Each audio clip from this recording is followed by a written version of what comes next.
Hi friends, today we are going to make colors disappear, and we're going to do that by talking a little bit about visible light.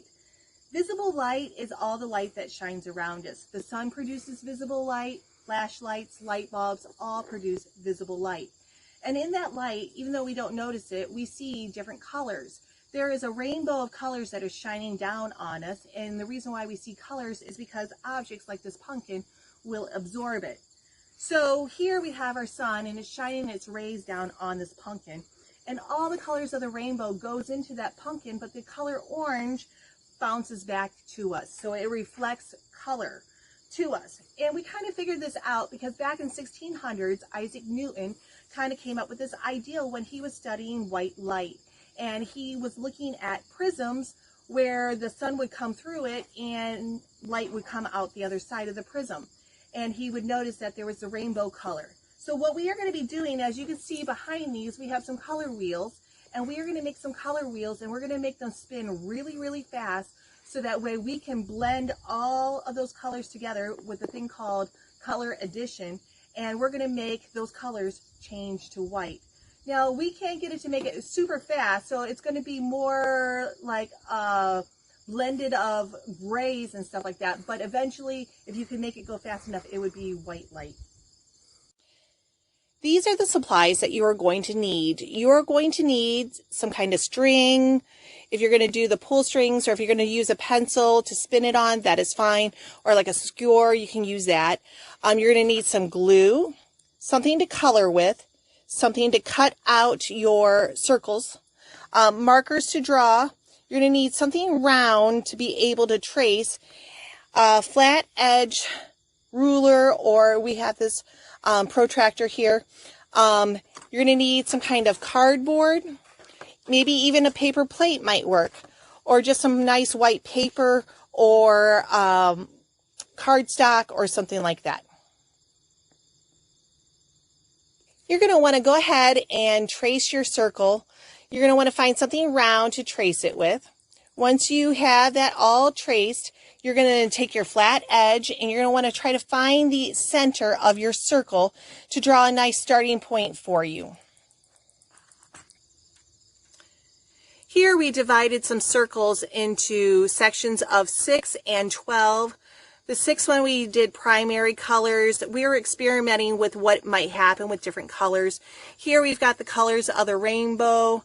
Over here, I didn't do any with no white in between. This one we did with white in between. Here we have one with more pastel colors. It's up to you to see what you want to do. You can even try doing a black and white one.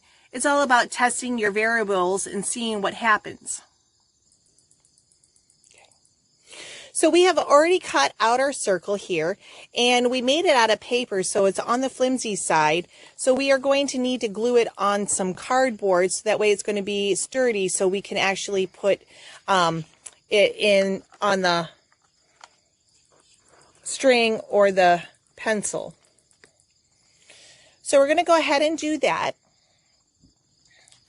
And what we're going to do on this one is we're going to make it ready for the string. So as you can see on this side, I have poked a couple holes. Now what I got here was just a nice little tiny screwdriver. You could use your pencil. You could use a pen. Either way, we're just going to go ahead and use this pencil here to poke the holes. So now what we are going to need to do is we're going to need to get some string, and you're going to need it to be about 3 feet long roughly. So we cut our string, and we're just going to poke it through here like we just poked it through here, and we're going to put it through the other end, and we are going to then tie it in a big giant loop, so that way we can twist the string so it can start spinning. And as you can see, we did a couple different varieties of color on there. We did a little different, so that way we can kind of see what's going on. So here I made one out of a paper plate. And I did both sides here. But you're going to want to go ahead and poke a hole like we did here and you're going to want to put it on a pencil if you don't have any string laying around.